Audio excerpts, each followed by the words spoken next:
आपका यूनिक प्रज्ञान यूट्यूब परिवार में मैं प्रज्ञान सर हार्दिक स्वागत करता हूं, वंदन करता हूं, अभिनंदन करता हूं। प्यारे साथियों, अगर आप बीपीएससी से आयोजित होने वाले शिक्षक भर्ती परीक्षा की तैयारी कर रहे हैं तो आपके लिए वीडियो होने वाला है काफी महत्वपूर्ण। तो आज की इस प्रैक्टिस सेट कॉल करना प्रारंभ करें इससे पूर्व अगर वीडियो को पहली बार देख रहे हैं तो आज चैनल पर नए हैं तो कृपया चैनल को सब्सक्राइब, वीडियो को लाइक और शेयर करना बिल्कुल ना भूलें। बिना समय गंवाए प्रारंभ करते हैं आज के इस प्रैक्टिस सेट को और देखते हैं प्रैक्टिस सेट का पहला प्रश्न। पहला प्रश्न है, आचार्य भरत ने रसों की संख्या कितनी मानी? भरत मुनि के अनुसार रसों की संख्या पूछा जा रहा है और इस प्रश्न का जवाब अगर आपने सेलेक्ट कर लिया है किसको, विकल्प 3 8 को, तो राइट आंसर है आपका। अगला प्रश्न, प्रश्न संख्या 72 है, इनमें से किताब शब्द क्या है? प्रश्न संख्या 72 का सही जवाब किताब शब्द जो है यह विदेशज शब्द है, विकल्प 2 बिल्कुल सही उत्तर। आगे बढ़ते हैं और देखते हैं प्रश्न संख्या 73 को। हिंदी में विदेशी भाषाओं से आए उपसर्ग क्या कहलाते हैं? हिंदी में विदेशी भाषाओं से आए उपसर्ग क्या कहलाते हैं? प्रश्न संख्या 73 का सही जवाब आगत उपसर्ग आपने सेलेक्ट किया है, तो विकल्प 2 राइट आंसर। प्रश्न संख्या 74 है कि किसी वस्तु को प्राप्त करने की तीव्र इच्छा के लिए उपयुक्त शब्द इनमें से कौन सा होगा? प्रश्न संख्या 74 का राइट आंसर क्या बनेगा? किसी वस्तु को प्राप्त करने की जो तीव्र इच्छा होती है उसके लिए उपयुक्त आपको इसमें से शब्द चुनना है और इस प्रश्न का जवाब अभिप्सा विकल्प 2 को चुना तो सही जवाब के साथ है। प्रश्न संख्या 75 है कि इनमें से विस्मयादि बोधक अव्यय का चिन्ह कौन सा है? तो ये आपका पूर्ण विराम है, ये प्रश्नवाचक चिन्ह है। तो विकल्प 2 को अगर आपने चुना है तो बिल्कुल सही जवाब के साथ हैं आप। ये आपका विस्मयादि बोधक चिन्ह है। आगे बढ़ते हैं और देखते हैं अगला प्रश्न।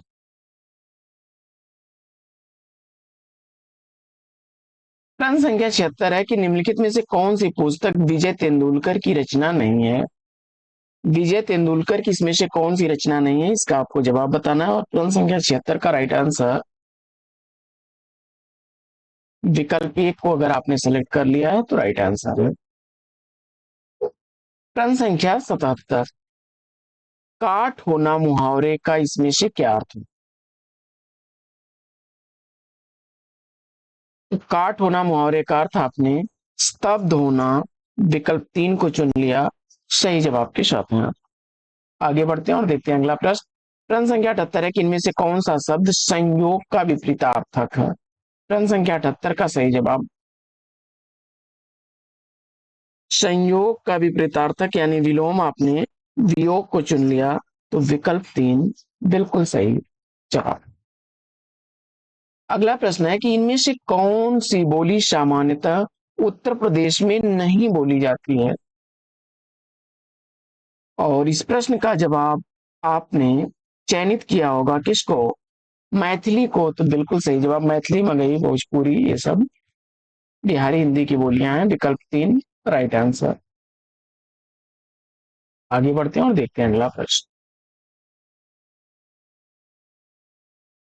प्रश्न संख्या 80, जहां एक शब्द के एक साथ अनेक अर्थ चिपके रहते हैं वहां पर कौन सा अलंकार होता है? तो एक शब्द से कई अर्थ निकले अगर सुजान, अलंकार व श्लेष का महासरल पहचान, विकल्प 2 बिल्कुल सही जवाब।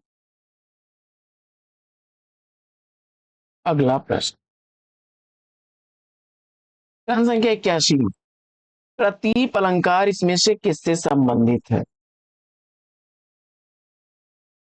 तो प्रतीप अलंकार का संबंध आपने उपमा से चुना है, तो विकल्प 3 राइट आंसर है। आगे बढ़ते हैं और देखते हैं प्रश्न संख्या 82 को कि विशेषण किसकी विशेषता बतलाता है? विशेषण किसकी विशेषता बतलाता है? प्रश्न संख्या 82 का सही जवाब संज्ञा और सर्वनाम दोनों की विशेषता आपने चुन लिया है, तो विकल्प 2 सही जवाब। आगे बढ़ते हैं और देखते हैं प्रश्न संख्या 83 को कि इनमें से भाववाच्य का उदाहरण कौन सा है? भाववाच्य का इसमें से उदाहरण कौन सा है? प्रश्न संख्या 83 का सही जवाब। धूप में चला नहीं जाता, विकल्प 3 को चुना आपने, तो राइट आंसर है आपका। आगे बढ़ते हैं और देखते हैं प्रश्न संख्या 84 को, कि पृथ्वीराज रासो के रचयिता कौन है? पृथ्वीराज रासो का रचनाकार पूछा जा रहा है और इस प्रश्न का जवाब चंद्रवरदाई, विकल्प 2 को चुना आपने, तो राइट आंसर है आपका। राम खाता होगा, यह किस काल का उदाहरण है? प्रश्न संख्या 85 का सही जवाब तो संदिग्ध वर्तमान, विकल्प 3 को चुना आपने, तो राइट आंसर है। अगला प्रश्न है, चित्रा मुदगल को उनकी किस कृति के लिए साहित्य अकादमी पुरस्कार से सम्मानित किया गया? चित्रा मुदगल को उनकी किस कृति के लिए साहित्य अकादमी पुरस्कार से पुरस्कृत किया गया, इसका आपको जवाब बताना है। प्रश्न संख्या 86 का सही उत्तर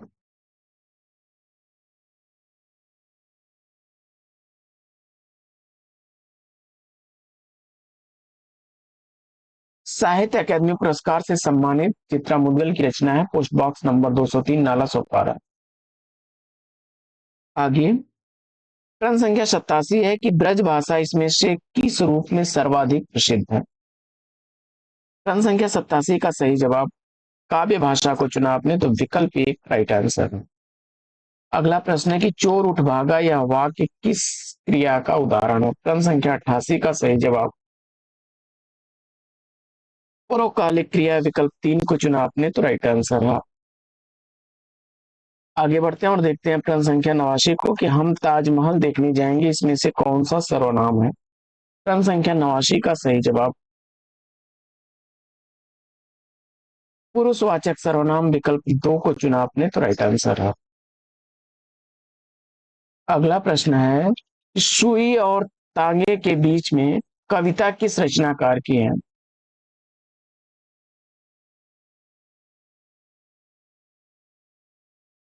जवाब में आपने केदारनाथ सिंह को चुना, तो विकल्प 2 राइट आंसर है। अगला प्रश्न है कि इनमें से किस शब्द का प्रयोग हमेशा बहुवचन में होता है? प्रश्न संख्या 91 का सही जवाब देखिए, होठ हमेशा बहुवचन में प्रयुक्त होगा, विकल्प 1 राइट आंसर है।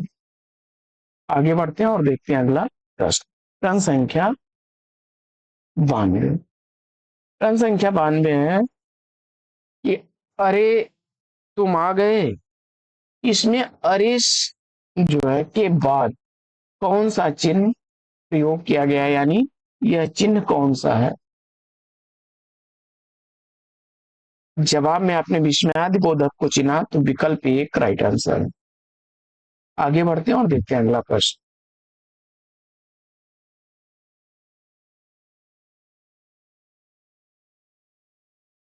दिए गए विकल्पों में प्रश्न संख्या 93 में क्या है कि इसमें से शुद्ध वाक्य कौन सा है?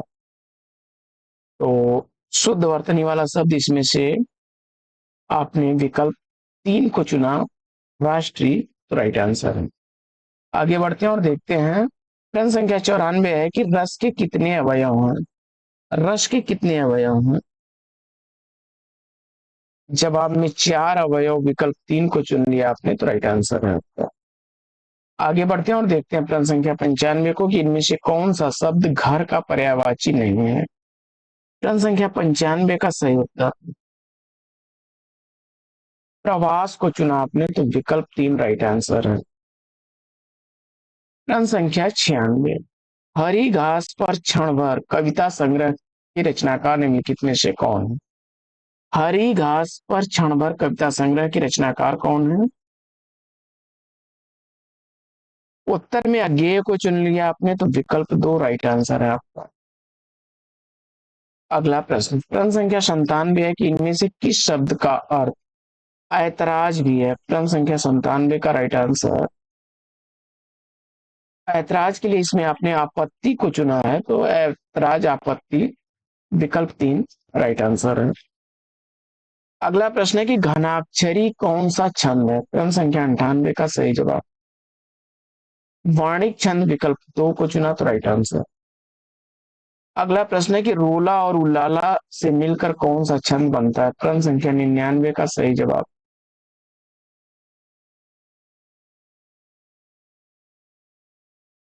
छप्पा को चुना आपने तो विकल्प दो राइट आंसर है। आगे बढ़ते हैं और देखते हैं अगला प्रश्न। अगला प्रश्न है कि पवनाशन में कौन सा समास?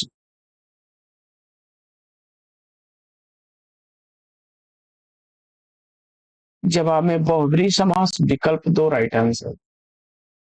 अगला प्रश्न है कि इनमें से किसी अपभ्रंश का वाल्मीकि कहा जाता है? उत्तर में स्वयंभू को चुना आपने तो विकल्प तीन राइट आंसर। आगे बढ़ते हैं और देखते हैं अगला प्रश्न। प्रश्न संख्या 102 है कि इसमें से खड़ी बोली हिंदी के पहले कवि कौन है? प्रश्न संख्या 102 का सही जवाब अमीर खुसरो, विकल्प एक को चुना तो सही जवाब। आगे बढ़ते हैं और देखते हैं अगला प्रश्न। प्रश्न संख्या 103 है कि जिस स्वर के उच्चारण में दो मात्राएं लगती हैं उसे क्या कहते हैं? तो जिस स्वर के उच्चारण में दो मात्राएं लगती हैं वह गुरु या दीर्घ स्वर कहलाता है तो विकल्प तीन राइट आंसर। आगे प्रश्न संख्या 104 है कि जिसके पास कुछ भी न हो वाक्यांश के लिए इसमें से कौन सा शब्द उपयुक्त है? जिसके पास कुछ भी न हो उसके लिए अकिंचन शब्द का प्रयोग होगा, विकल्प तीन राइट आंसर। प्रश्न संख्या 105 है कि इनमें से खड़ी बोली का प्रथम महाकाव्य कौन सा है?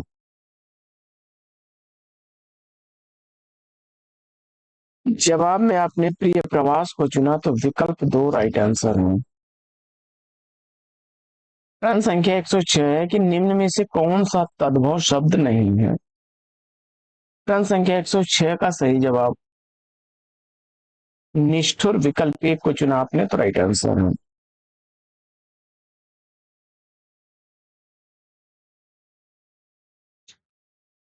आगे बढ़ते हैं और देखते हैं अगला प्रश्न। प्रश्न संख्या 107 है कि निम्नलिखित में से कौन सा शब्द कानन का पर्यायवाची है? प्रश्न संख्या 107 का सही जवाब वन को चुन लिया आपने, विकल्प तीन तो राइट आंसर है। आगे अगला प्रश्न है कि निम्न में से कौन सी रचना प्रेमचंद्र की नहीं है? टेढ़े मेढ़े रास्ते, विकल्प दो को चुना आपने तो राइट आंसर। अगला प्रश्न है कि प्रश्न संख्या 109 है कि हिंदी साहित्य के प्रथम कालखंड को द्विजवपन काल नाम किसने दिया? प्रश्न संख्या 109 का सही जवाब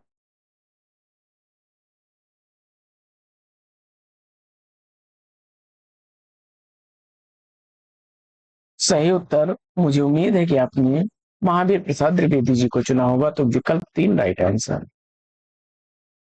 आगे निम्न में से विराम चिन्ह का कौन सा नहीं है, मतलब कौन सा प्रकार नहीं है?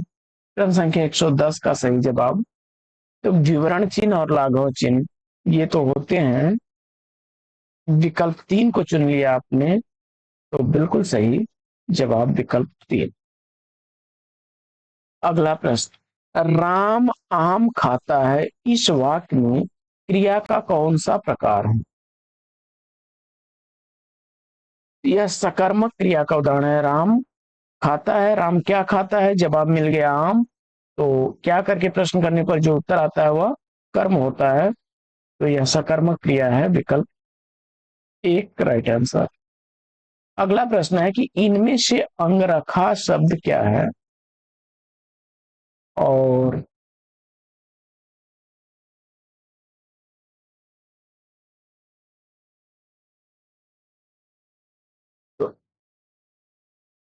विकल्प इसमें जो है सही क्या बनेगा?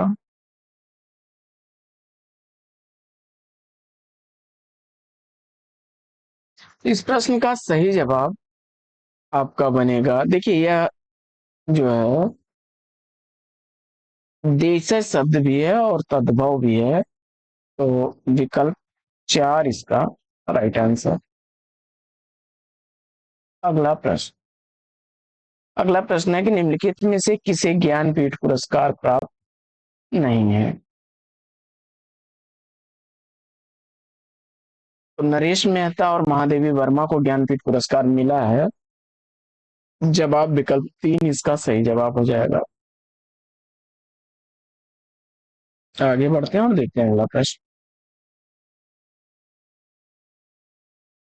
अगला प्रश्न है कि एक तो करेला दूजा नीम चढ़ा, इस लोकोक्ति का सही अर्थ क्या बनेगा? प्रश्न संख्या 114 का सही जवाब। प्रश्न संख्या 114 का सही जवाब आपने विकल्प 3 को चुन लिया तो राइट आंसर है, एक बुराई पर दूसरी बुराई।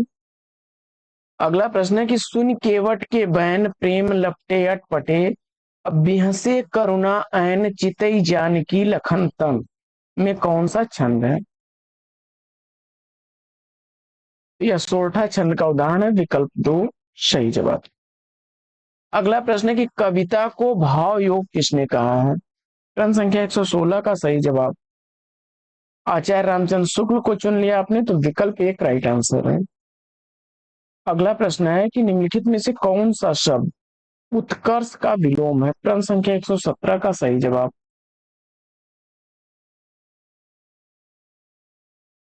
अपकर्ष आपने चुना विकल्प 1 को तो राइट आंसर है आपका। उत्कर्ष का अपकर्ष बनेगा। आगे मैं बाजार जाता हूं, इस वाक्य में वाच्य का कौन सा प्रकार है? प्रश्न संख्या 118 का सही जवाब विकल्प 3 को चुना आपने कर्तवाच्य तो राइट आंसर है।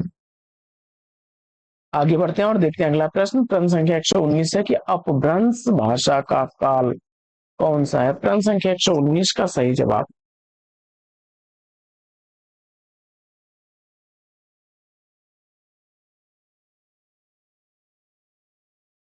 500 से 1000 ईस्वी को अगर आपने सेलेक्ट किया है तो विकल्प 2 राइट आंसर। आगे प्रश्न संख्या 120 है कि सब में व्याप्त रहने वाला के लिए एक शब्द क्या बनेगा? और सर्वव्यापी विकल्प 3 को चुन लिया आपने तो सही जवाब है। आगे बढ़ते हैं और देखते हैं अगला प्रश्न। अगला प्रश्न है कि आप भला तो जग भला, इस वाक्य में रेखांकित शब्द में कौन सा सर्वनाम है? आप में सर्वनाम पूछा जा रहा है और जवाब में आपने निजवाचक सर्वनाम विकल्प 2 को चुना तो सही जवाब है आपका। आगे बढ़ते हैं और देखते हैं अगला प्रश्न। प्रश्न संख्या 122 है कि उपसर्ग का प्रयोग कहाँ किया जाता है? प्रश्न संख्या 122 का सही जवाब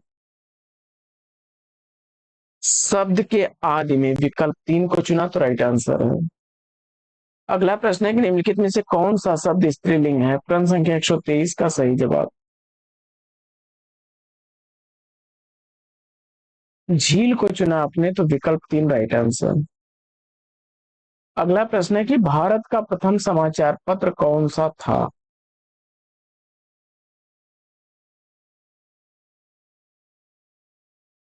तो बंगाल गजट विकल्प 3 को चुना आपने तो राइट आंसर है।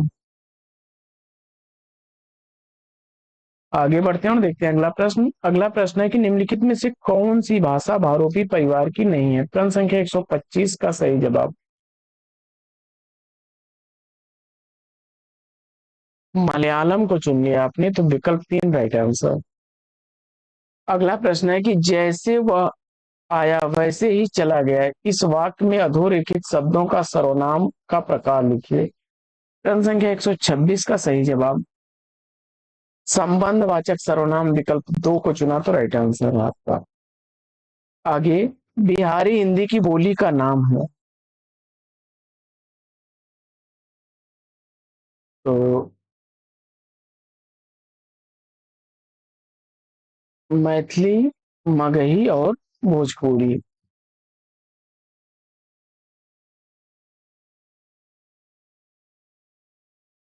ये बिहारी हिंदी की बोलियां हैं तो विकल्प 2 इसका राइट आंसर हो जाएगा। आगे बढ़ते हैं और देखते हैं अगला प्रश्न।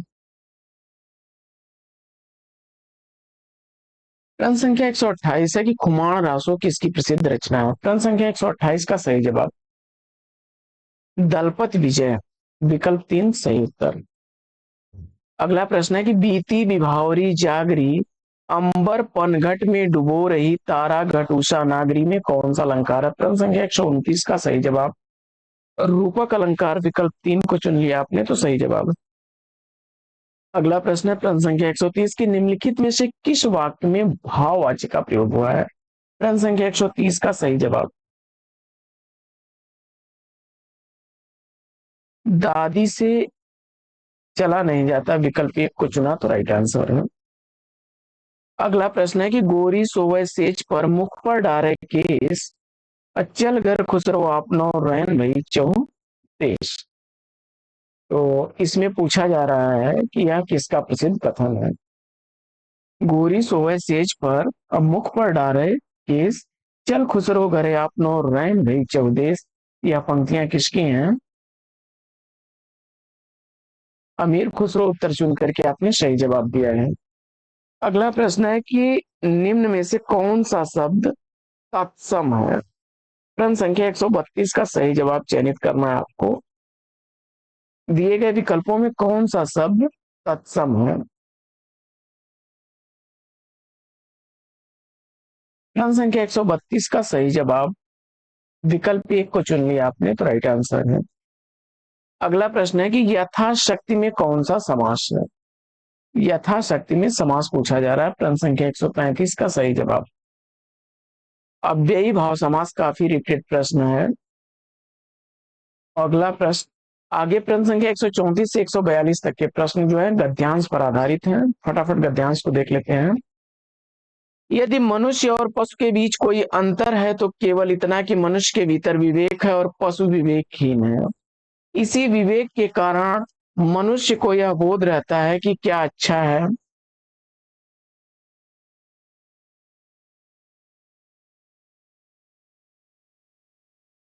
और क्या बुरा। इसी विवेक के कारण मनुष्य यह समझ पाता है कि केवल खाने पीने और सोने में ही जीवन का अथॉरिटी नहीं है, केवल अपना पेट भरने से ही जगत के सभी कार्य संपन्न नहीं हो जाते। और यदि मनुष्य को जन्म मिला है तो केवल इसी चीज का हिसाब रखने के लिए नहीं कि इस जगत ने उसे क्या दिया है, और न ही यह सोचने के लिए कि यदि इस जग ने उसे कुछ नहीं दिया तो वह इस संसार के भले के लिए कार्य क्यों करे। मानवता का बोध कराने वाले इस गुण विवेक की जननी का नाम शिक्षा है। शिक्षा जिसके अनेक रूप समय में के परिवर्तन के साथ इस जगत में बदलते रहते हैं, वह जहां कहीं विद्यमान रही है, सदैव अपना कार्य करती रही है। यह शिक्षा ही है जिसकी धुरी पर यह संसार चलायमान है। विवेक से लेकर विज्ञान और ज्ञान की जन्मदात्री शिक्षा ही तो है। शिक्षा हमारे भीतर विद्यमान वह तत्व है जिसके बल पर हम बात करते हैं, कार्य करते हैं, अपने मित्रों और शत्रुओं की सूची तैयार करते हैं, उलझनों को सुलझाने में बदलते हैं। असल में सीखने और सिखाने की प्रक्रिया को ही शिक्षा कहते हैं। शिक्षा उन तथ्यों का, उन तारीखों का ज्ञान कराती है जिन्हें हमारे पूर्वजों ने खोजा था सभ्य और सुखी जीवन बिताने के लिए। और आज हम सुखी जीवन बिताना चाहते हैं तो हम उन तरीकों को सीखना होगा, उन तथ्यों को जानना होगा जिन्हें जानने के लिए हमारे पूर्वजों ने निरंतर सदियों तक शोध किया है, जो केवल शिक्षा के द्वारा ही संभव है। अभी इस गद्यांश पर आधारित पहला प्रश्न है कि पशु और मनुष्य में अंतर क्या है? तो मनुष्य के अंदर विवेक है जबकि पशु के अंदर विवेक नहीं है, विकल्प 2 इसका सही जवाब हो जाएगा। आगे शिक्षा किसकी जननी है?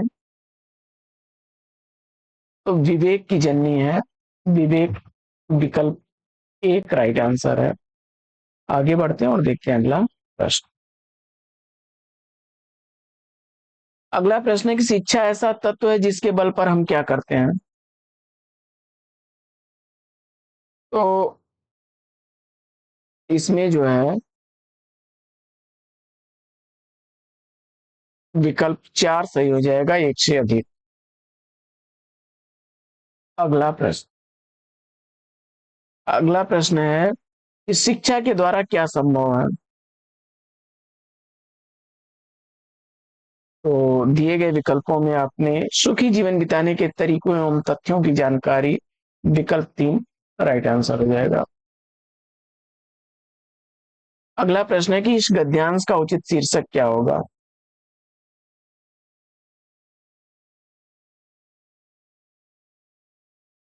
तो सभ्य एवं सुखी जीवन, विकल्प 3 राइट आंसर। अगला प्रश्न है कि पशु विवेकहीन है में पशु संज्ञा का कौन सा भेद है?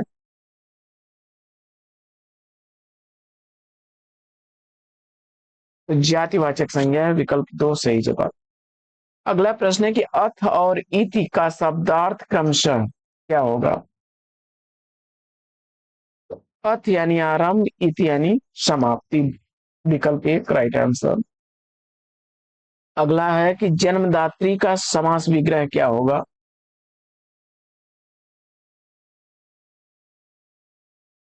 जन्म देने वाली, विकल्प 3 राइट आंसर। प्रश्न संख्या 142 है कि वह जहां कहीं भी विद्यमान रही है सदैव अपना कार्य करती रही है, वाक्य का कौन सा भेद है? तो मिश्र वाक्य हो जाएगा, विकल्प 2 राइट आंसर। आगे बढ़ते हैं और देखते हैं अगला प्रश्न।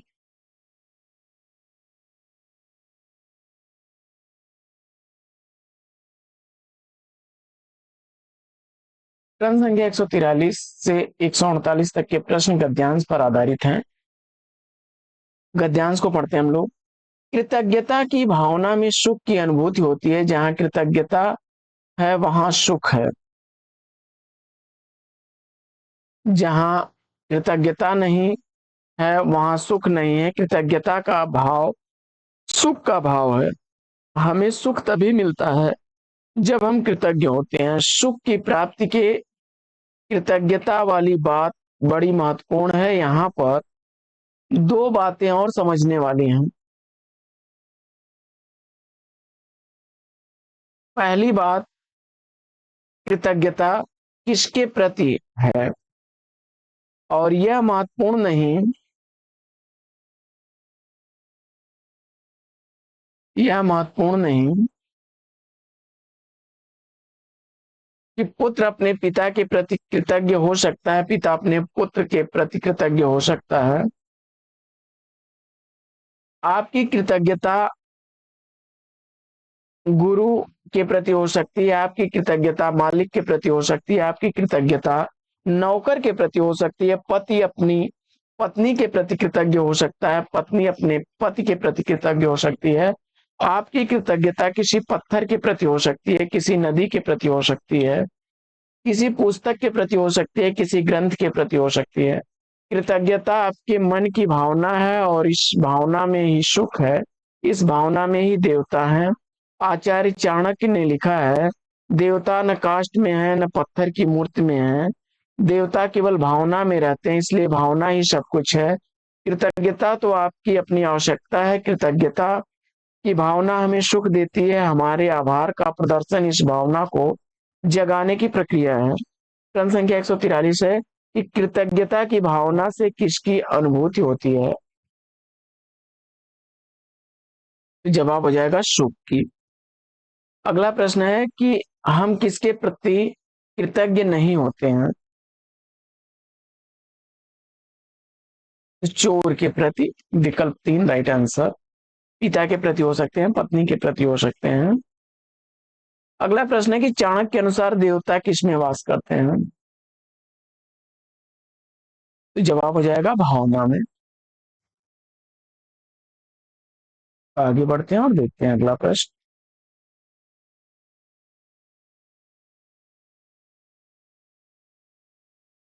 अगला प्रश्न है कि भावना को सर्वश्रेष्ठ मानने का कारण कौन नहीं है? तो कृपणता की जननी है कृतज्ञता भावना, विकल्प 3 को अगर आपने चुना तो राइट आंसर है। अगला प्रश्न है कि कृतज्ञता का भाव जगाने के लिए हम क्या करते हैं? आभार प्रदर्शित करते हैं, विकल्प 2 राइट आंसर। अगला प्रश्न है कि अभिव्यक्ति में उपसर्ग एवं मूल शब्द क्या है? प्रश्न संख्या 139 का सही जवाब अभी उपसर्ग है और व्यक्ति मूल शब्द है, विकल्प 1 को चुन लिया आपने तो राइट आंसर है। अगला प्रश्न है कि विभाव के दो प्रकार कौन से हैं? प्रश्न संख्या 149 का सही जवाब आलंबन और उद्दीपन, विकल्प एक को चुना आपने तो राइट आंसर है। अगला प्रश्न है कि निम्नलिखित में से एक वचन शब्द कौन सा है? क्रम संख्या 150 का सही जवाब नदी को चुना आपने, विकल्प 3 तो राइट आंसर है। तो साथियों, आज का प्रैक्टिस सेट कैसा लगा कमेंट्स करके जरूर बताइए। आज के इस प्रैक्टिस सेट में लेंगे यहीं पर विराम, फिर मिलेंगे आपसे अगले वीडियो में एक नए प्रकरण, एक नया टॉपिक, एक नए अंदाज में। तब तक के लिए लेते हैं आपसे विदा। आपका जीवन मंगलमय हो। Best wishes, best of luck. जय हिंद साथियों।